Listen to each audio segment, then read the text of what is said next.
আসসালামু আলাইকুম। কোথাও কখনো সফরে যাওয়ার সময় অথবা যাওয়ার পর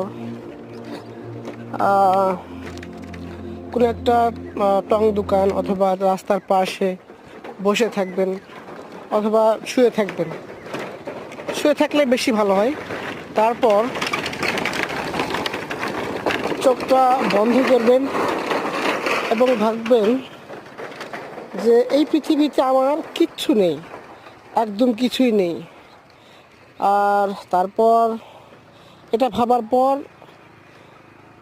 1 মিনিট চোখটা বন্ধ করবেন এবং সেই চিন্তাটাই শুধু করবেন যে পৃথিবীতে কিছুই নেই, কেউ নেই, শুধু আমি একা আছি। তারপর আপনার কেমনটা লাগে বা আপনার ভিতরে কেমন ফিল হয়, আসলেই কি আপনি কি অর্জন করতেছেন, কি অর্জন বা আপনার জন্য কে